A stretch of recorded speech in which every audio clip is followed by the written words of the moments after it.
it's 7 o'clock. And again, we're talking about subjects that are about the paranormal. A lot of people have different feelings about the paranormal, and some people are very opinionated in what they feel and what they believe, and they don't want to consider other things. But other people have some things that they believe or feel that may not coincide with what you feel or believe. Our discussions are here to throw out ideas, talk about how we feel, what we think, and maybe down the road, you'll remember a conversation we had here, and you'll say, maybe I was wrong about my thoughts. Maybe this other person's right. And we're all going to get educated about new things and help one another grow. So let's have a discussion. We're going to have everybody come into the chat and put your questions in the chat. We'll answer questions at the end. In the meantime, I'd like to introduce everybody to Amanda Hovey. Is that how you pronounce it, Amanda? Hovey, either way. Okay. She's a shaman practitioner, and we're going to start off with her telling us a little bit about herself. Yeah. First of all, John, thank you for the opportunity to be here. Very exciting. And so welcome, everyone. Tell you a little bit about myself. So I personally have had a lot of paranormal experiences in my life, especially after having children. I was born into an organized religious family, and although it was a safe space and they were very loving, I didn't feel quite like I fit in that scenario. I felt like there was something out there that I wasn't quite understanding, and no matter how many questions I asked or how much I tried to explore, it just wasn't, that information wasn't available for me. So around the age of 13, I decided to leave that religion and started kind of exploring on my own. I started working with herbs and crystals and, creating elixirs and all of these different things. Started getting into energy working and Reiki and psychopomp, crossing over earthbound spirits and space clearings. Those all kind of started coming into my life around the same time that I started having children.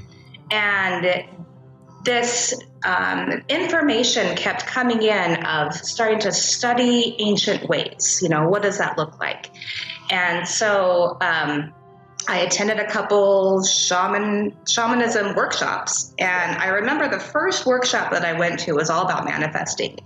And I showed up and it was like my body just opened up. And the information that was readily available that was being shared was information that resonated on such a deep level that I had never felt before. It was like that feeling of being home. And I thought, this is it. This is what I have been searching for my entire life. So, on my own, I still continued studying. And then there was when it came time to really wanting to be serious into my studying, I was researching a couple different organizations and really resonated with this one particular group that I had done a little bit of work with. And, from there, I ended up going through a 1-year program and then advancing into the practitioner's program. And it really has it has changed my life in ways that there's not enough time. Yeah, basically that, kind of sums up a little bit about me and how I kind of, ended up on this path in particular. In your own words, how about telling us a little bit how you would define shamanism? Yeah, so this is really one of those areas that, it's so broad, but I did write a little bit, and I wanted to read it out loud, because this really does summarize it to the whole of my heart. So shamanism for me, it's a way of life. And that's not just a weekend workshop. It's a lifelong educator helping to peel away the false personality, to cultivate relationships with nature and the unseen, a way to call back your power from all of those who have intentionally or unintentionally taken it, or you have given it. A reminder that life is more than the present, but to live life is to be with the present.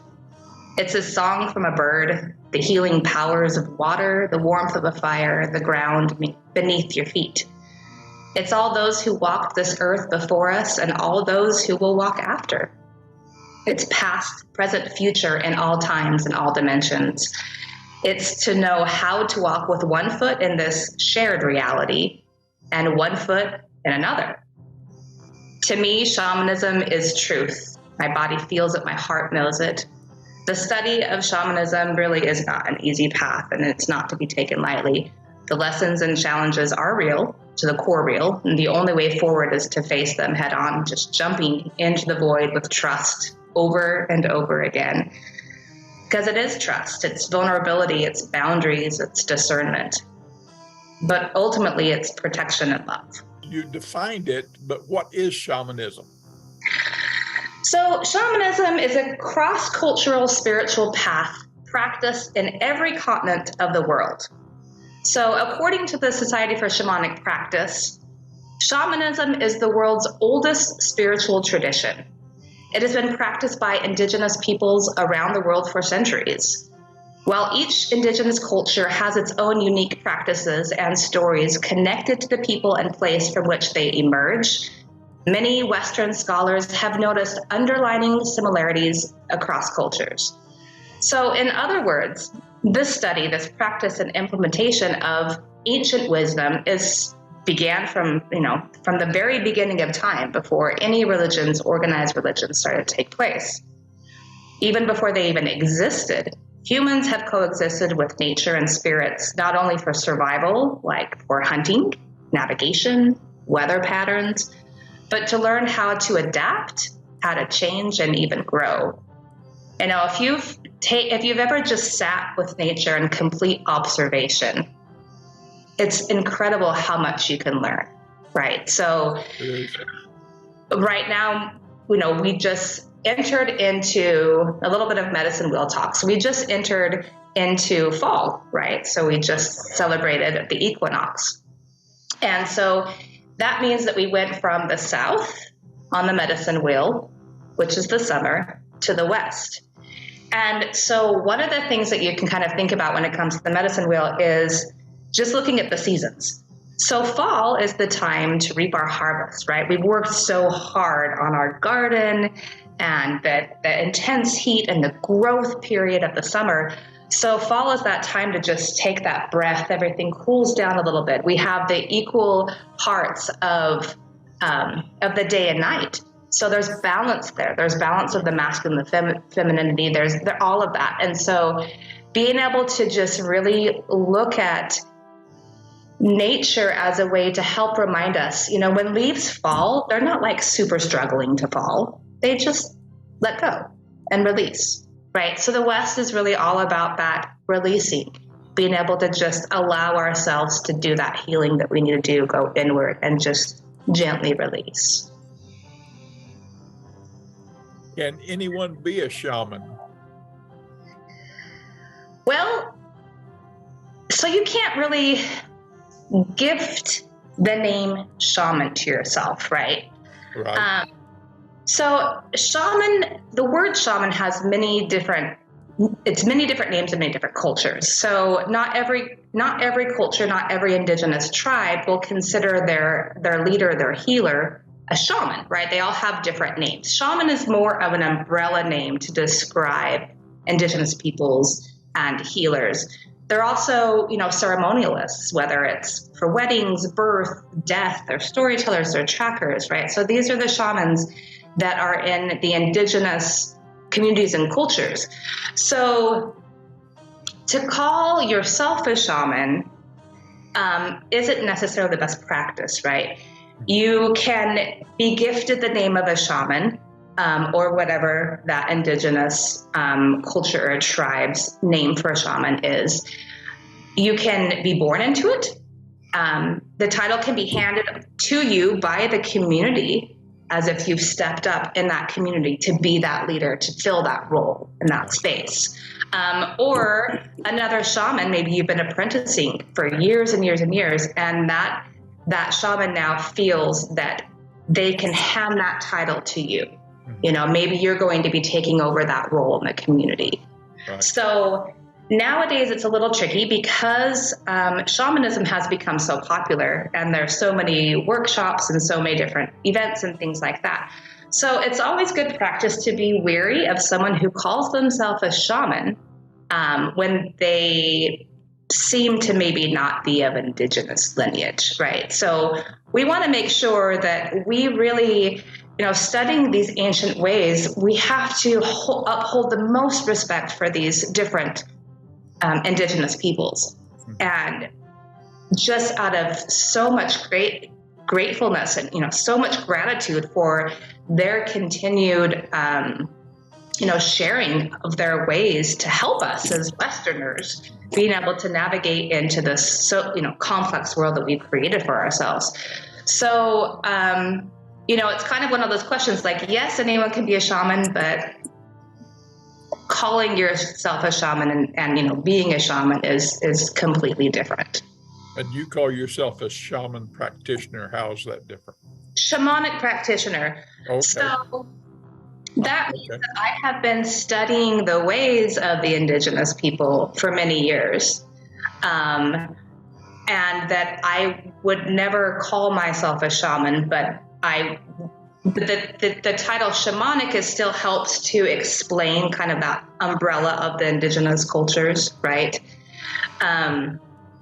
So this was a really good explanation by Jose Stevens, who's with the Power Path School of Shamanism. I have studied under them for many years, and they are incredible, incredible people who, although they have been apprenticed and they have, studied and they have lived this life for many, many, many years, they would never call themselves a shaman, right? Other people probably do, but they would never do that. So I really love what he said. He says, not all people who practice shamanism are trained shamans who have apprenticed for many years under a master shaman teacher. All members of communities and tribes who follow the shamanic way of life are familiar with the shamanic worldview and practice fundamental aspects of shamanism. They may communicate with nature spirits, pray in a shamanic manner, honor the plants and animal spirits, and perhaps do some healing work. Since most shamans live in remote areas of the world and not in urban centers, it is not easy for most people to apprentice with a traditional master shaman. However, increasingly shamans of different areas of the world are traveling extensively to bring their knowledge to people living in urban areas on different continents. So although they have not necessarily grown up in a tribal community and have not apprenticed for long years with a shaman in traditional ways, many people with great talent are adopting the shamanic nature-based worldview, and some have learned a vast amount about healing and other aspects of shamanic practice. These people are called shamanic practitioners. They have not necessarily gone through an old school shamanic apprenticeship, but are skilled healers, ceremonialists, and teachers in their own right. Few actually have apprenticed with master shamans for years, but sensitive to appropriation issues that may choose not to call themselves shamans, but rather shamanic practitioners. So, yeah, did that help to kind of explain the difference between a practitioner and a shaman? I think so. Now, let me ask you a question here that you're probably not prepared to answer, or maybe you are. We have in the chat the one that came up while you were talking about that, and there we're asking what are the shaman's spiritual beliefs. So is there a spiritual belief system that a person that's practicing shamanism should have, or what? Well, that's kind of a tricky question because, spiritual belief is a personal belief system, right? From my understanding and how I have worked with this information it is deeply rooted in nature. So it's really about cultivating those relationships with nature. And that connects to your heart center, right? Like the first time that I realized that I have support, my whole life I felt I don't have any support around me. And I've had this awareness through my studies that I have support around me everywhere. That the birds, like one of my strong allies is vulture. right, is eagle, and cultivating these deep relationships with animal spirits, with nature in general, is a spiritual path. Agree. Yeah. So I will touch back just a little bit. In my studies, I have studied directly with a shaman, and I have studied with shamanic practitioners. And being able to study both, and John, you and I talked about this a little bit when we met briefly, being able to study with both was tremendously impactful for me. You know, working under the shaman directly was this deep root and this experience level, and then you integrate it yourself, however that works out for yourself. And then working with the practitioner will help you understand how to integrate it in a way that makes sense for us Westerners, right? To be able to kind of mentalize and identify and track and understand these to a level that we can integrate them into our lives. Okay. How can the study of shamanism benefit your life? So as I've talked about before, you know, for me, it was just this sense of being at home, this deeper understanding, this, I knew that there was more out there than I was being told, right? It benefited my life and others that I know in a way for being able to, like, you're not crazy. Like, things that you're seeing, things that you're experiencing are real. They are true. There are multiple dimensions happening at times. We are able to experience them. We're able to navigate them. We're able to have one foot in one world and one foot in another. That's real. You know, when I remember one of the biggest things that had happened to me when I really started digging into all of this is I had this moment where most of my life, I was like the statue going through the movements, right? Doing the things you're supposed to do, being in this shared reality with everybody, and you know, being in this box.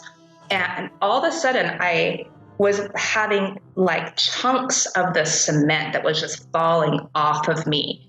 And it's like a Ghostbusters when at the end, when he breaks out of that statue, right? Okay. like that, like I was having chunks, you know, falling off of me of pieces that I no longer have to accept as my reality, that I have the freedom to be who I am and to believe what I believe. And, you know, and then there was another time too. It was like I would have these fragments. It was like these pieces that I was just watching, like matrixy almost, like that were just kind of floating away. And, you know, these experiences are me just walking around my everyday life. And all of a sudden I would just be like, oh, there goes another chunk. So for me, shamanism has opened up my world to be the person that I am here to be. Okay. What are some of the different areas that you've studied and implemented using shamanism?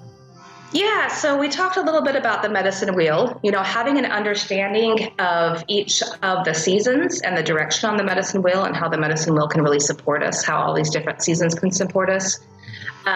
Also allies. I mentioned a little bit about allies, you know, creating relationships with nature to be able to work through different things, to be able to call on power when needed.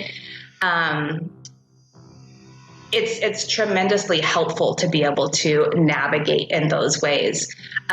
Conscious thoughts, you know, being aware of what's happening up here. Our words that we speak are very powerful, yes, but so are our thoughts, yes, right? So our thoughts will navigate everything that's happening within us and ultimately can completely control everything that we're saying and doing. So there are techniques on understanding how to break that all down to where when a thought comes in, you catch it instantly, you track it, you're understanding, like for an example, let's say I'm walking down the street, I'm in, you know, really high vibration, I'm feeling really great. Let's say I cross a patch of roses, I look at the roses, and all of a sudden I'm just in this foul mood. And I don't really know what happened, and I'm just, you know, not feeling good. So being able to identify that moment, like, whoa, I was doing well. Okay, what happened? And I track it back in my memory. Okay, there was a shift when I looked at these roses. What happened? Trace that memory back to the trauma, to the root. Oh, okay. Those particular roses were, this is just an example, those particular roses were what were laid on my mother's grave. Oh. I still have feelings that I haven't allowed myself to navigate with that. Time to start working on that, right? So the conscious thoughts is huge. Understanding personalities. We all have different types of personalities, and different types of personalities within us, right? It doesn't mean that we're schizophrenic or, bipolar or any of these different things. It just means that we have different personalities that come out to help with different times in the situation and events. So understanding what those personalities are will help us know when to bring forward those personalities, when to bring them back, and other people around us. Like, oh, I understand John, why John reacted in that way. It's because he's got this type of personality, and that's how he reacted. It's nothing offensive against me, right? Living life as ceremony, like truly appreciating every moment of your life. Medicine. I use the word medicine all the time. What is medicine? It's not the pharmaceuticals we get in a bottle. It's anything that help us to feel good. What is your medicine? And what is your own personal medicine, right? How can I contribute to society? How can I contribute as a server and be in service to other people? What is my personal medicine? Power of an altar. There's so many different subjects there that can just broaden understanding of living a powerful life. How can this knowledge help someone that's interested in the paranormal and working with the paranormal? Yeah, so I have a little story to share about a space clearing that a group I was participating with. We were called, the teachers I was studying with were called in from the police or the investigation team to come and do a house clearing on this home. And there was a very tragic event that had happened where this individual had taken the life of his wife, his son, and his animal, and then himself. And so the energy of this place, and it was kind of a rural area, and it obviously affected the community greatly. So we all were asked to go and join in the space clearing. And before we entered, we had we all gathered together and cleared and had a conversation about, some people, it's going to be too much. You're going to walk in there, and it's just going to be too much to handle, right? But that being neutral, don't get involved, just be neutral with it all and pay attention to what's coming in. And we're helping to kind of solve what happened, right? While we're also clearing the space so that the rest of the community can start breathing a little bit, right? So what was interesting is it was a fairly good sized place, and we went in and we all navigated to different areas. And one of my abilities, I don't see very often, but I have more of a sensing and a feeling, but this little boy ran towards me. And I tend to get in my head about that. Like, oh, is this a replay, right? Is he caught in a loop? Or is this real? Like, is he coming to talk with me, right? And now, of course, the little boy was in spirit form. And so I didn't quite know, and I started getting in my head, and then he left, and I was kind of guided to go into the bathroom. And I spent the entire time in the bathroom. I've got my papacho, I've got just clearing and just opening up, staying neutral. And in front of the mirror, or in front of the sink in the bathroom where there would be a mirror, was a window that had bars, no mirror. And outside that window was an aspen tree. And it was so incredibly powerful. And I was standing there clearing, and I looked up, and that aspen tree showed me a reflection of what had happened. And all of a sudden, I was him, and I was shown the progression of his madness and what had happened. And I don't even know how long I was standing there, or how, you know, any of that. And by the time I came out of it, I was shown the entire thing from the aspen tree's perspective, right? And so basically it's like, you know, when we go do something and then we're like looking in the mirror and we're just like, oh my gosh, this is really happening, and like trying to, right? So it was like that inner thought dialogue of what was happening. So, you know, speaking of this story, there's a lot of paranormal activity that's happening here, right? Now, I could have totally freaked out and like, oh, what's happening? I'm going mad, right? But being able to understand what you're seeing, for me, it's helping these spirits, right? I'm not really a huge fan of places that hold on to these earthbound spirits to make money. A lot of them are caught in a loop. They might not know that they've passed, right? Some of them don't want to leave. That's their choice. And some of them are desperately looking for resolution, or, you know, for support, some sort of movement, someone to help them. And so for me, working with the paranormal in that way is vital, right? Like if I was stuck, if something was going on with me, I would definitely want someone to help me. So the more clarity we have on what's going on, the more we can stay in neutrality and not get caught up in the bells and whistles of it all. I mean, sometimes there are bells and whistles. Sometimes they get pretty upset. Sometimes you're not working with an energy that wants you there at all, right? They're just not happy. But it's important to understand what's happening so that you can show up the way that you need to instead of assumption. What are some of the precautions one should keep in mind when they're looking to study shamanism? Yeah, so especially when it comes to, like, you know, paranormal and studying all that, there's a lot of similarities there. Know when you're out of your league.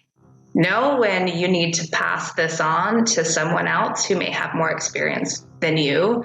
That's a very important one. Don't try to tackle something that you really aren't ready for. Now, of course, we're going to have to go through those, you know, jumps of initiations and like leveling up, but know when it's time to call in for backup.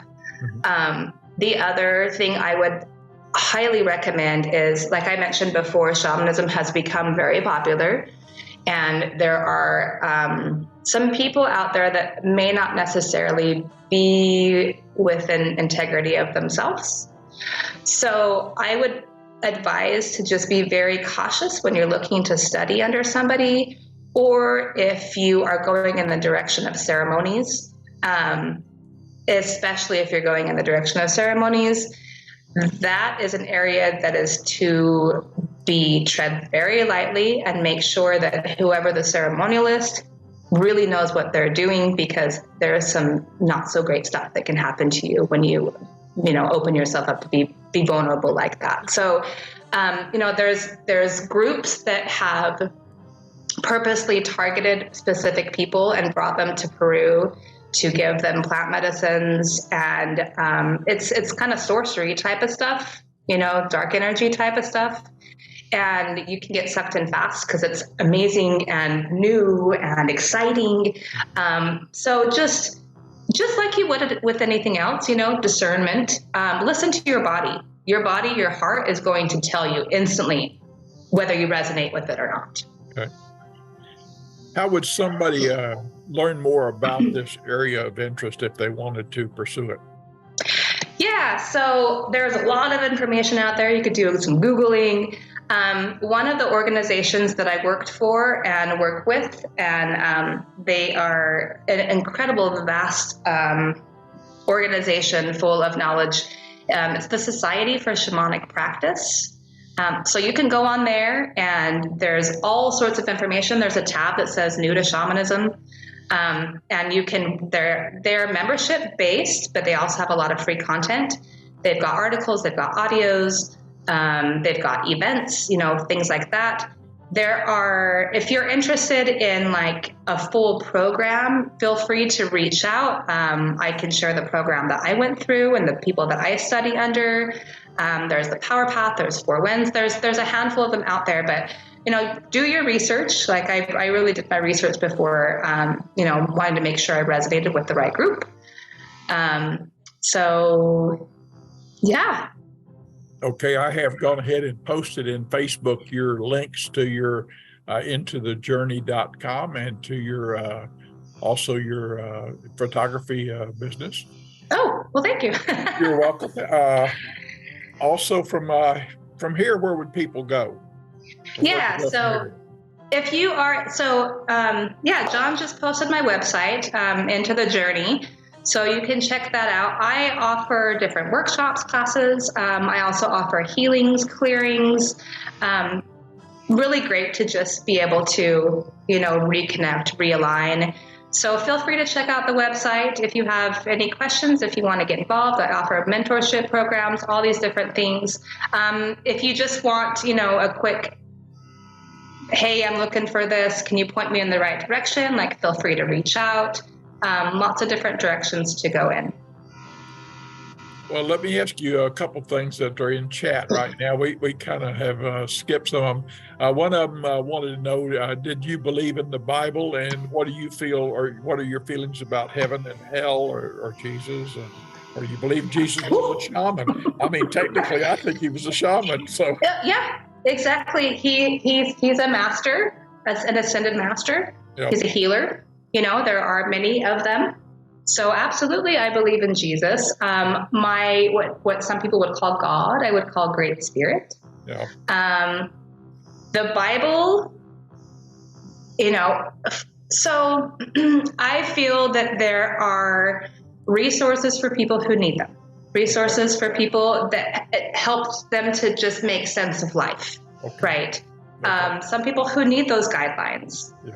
So really to each his own, like I mentioned before, like spirituality is a personal journey. I can't say, John, you're doing it wrong, right? Like, well, you could. No, that defeats the whole purpose of spirituality, right? It's a self-path. Well, Amanda has asked that she be able to do a little blessing for us before we end this podcast. So with that, Amanda, are you ready? Yeah, so what I'm going to do, this is my little pipe. I've got some mapacho here. It's tobacco. It's sacred tobacco from Peru. It's one of my biggest allies. It really cuts through. I don't know if I would kind of assume a lot of people are familiar with like sage and Palo Santo. And so mapacho really cuts through any, what we would call hucha, or like a shock to the system, any negative energies. It can reach some traumas, some blocks. It is an elemental, so it takes direction very well. So what I'm going to do, with us transitioning over, and we've got the autumn equinox now, we're in fall, so happy fall. So I just wanted to offer a little like blessing to everybody. Basically, I'm just going to be asking the tobacco to just clean anything that doesn't resonate, the mind, the heart, the body, help to remove anything that's bad, help to remove anything that's not, that it's false, that we may identify with, that we don't need to identify with. I'm going to ask to align the heart with the spirit and the earth, and then call in just lots of blessings of support and light and protection, especially those that are really, doing this work, calling in protection for you. And yeah, so it's what I'm going to do is sing what's called an ikaro. So I'm basically just kind of put my hand up and just kind of channel a song and sing into the mapacho, and then I'll light it, and then I'm going to blow it into the top of your head, and then I'll blow it into your throat, I'll blow it into your heart. I'll blow it into like your sacral solar area, and then down the whole front of your body. And then I'll imagine that you turned around. I'll blow it your neck and shoulders, down the back of your heart, or the back of your heart, down your back, your legs. And then I'll just kind of do a sweep around your energy field, tidying that up. So if there's any connection points that don't need to be there, the whole process is pretty fast. But I'll let you know so that if you choose to receive, you can. If you don't, no big deal, no feelings hurt. Okay. And then at the end, if you put your hands like a cup in front of you like this, I'll blow the smoke, into your hands. Okay. And you can, roll the smoke wherever on your body. Okay. And just imagine, the smoke really working with you. So it's a good imagination practice. Okay, cool. And then we'll end. Okay. So I'm just loading my pipe here. Some of the most powerful allies are the ones that can kill us, right? Like tobacco. When not used appropriately, it can harm us, right? If a puma is your ally, that could definitely hurt you if you respect it, right?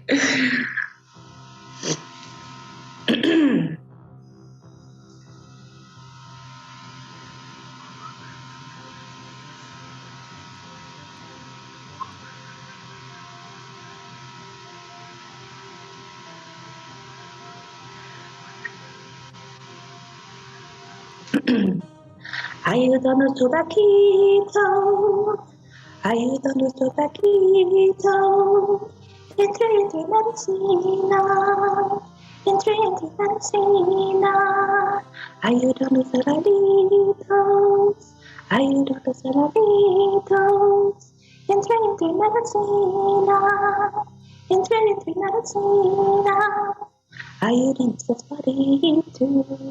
Ayúdanos a tus dolores, cura negativo, saca todo cuchita, saca todo dolor, sana cuerpocito, abre corazonita, abre corazonita, saca las tristezas, saca las tristezas, colectivo madre tierra.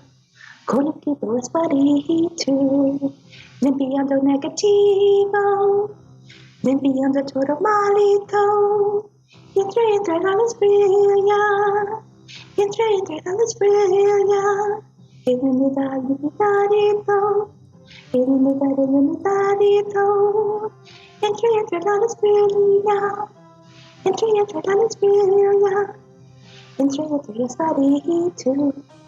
Entre tu espíritu, limpiando energía, limpiando frecuencia, sube conciencia, sube conciencia, proteccionando corazonito, proteccionando cuerpecito, proteccionando mentito, proteccionando mentito, proteccionando energía. Protector de frecuencia, bendiciones a angelitos, bendiciones de vaquito, bendiciones ancestores, bendiciones direcciones, bendiciones al ambientito, bendiciones a espíritu, bendiciones, bendiciones, bendiciones.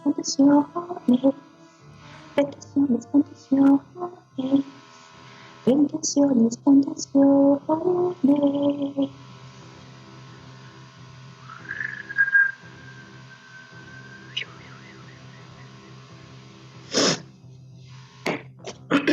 All right. So I'm going to light the tobacco.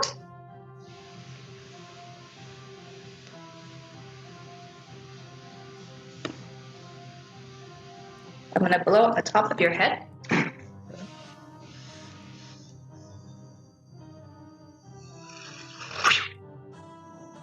Wow. Blow it in your throat.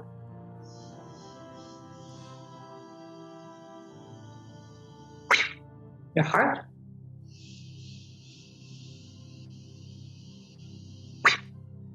your solar sacral area,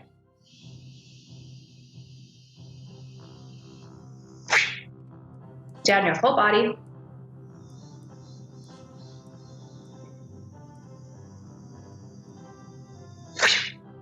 you turn around, back of your neck,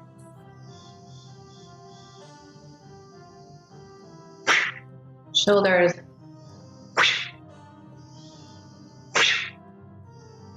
back of your heart,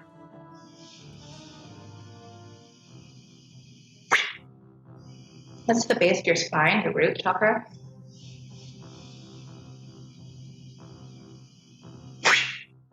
and down your entire back.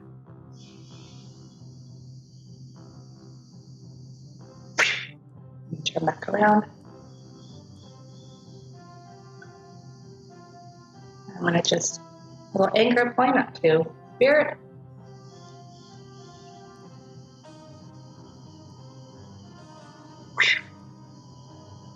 And to your heart. Down to Mother Earth. Do a little parameter check. Your energy field.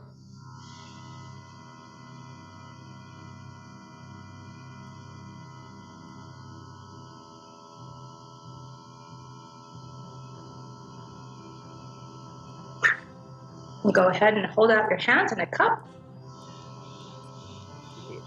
I'm going to blow into your hands, and then just any space that's in your body that you feel that smoke can go into and help.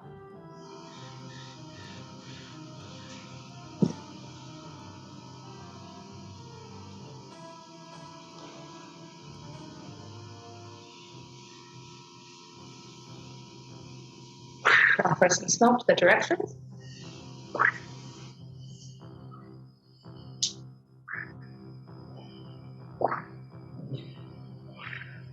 All of our allies, ancestors, guides, guardians.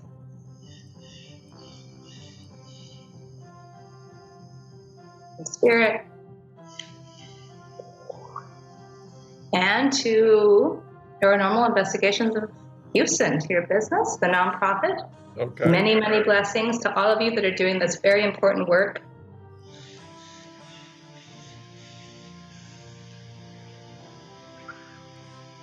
That's it, I hope. Okay. For the record, I'd like to say that I could smell the tobacco. You did very good. Isn't that wild? And I know I'm not crazy. Exactly. It's Okay. powerful. Like these type of things, I do virtual sessions all the time. Okay. And, virtual healings, and it comes through. Well, thank you very much for being with us tonight, Amanda. We appreciate it to no end. And I'm going to go ahead and stop Facebook and stop the other recording. All right. Thank you, John. Thank you. Good night. Good night. Uh-huh.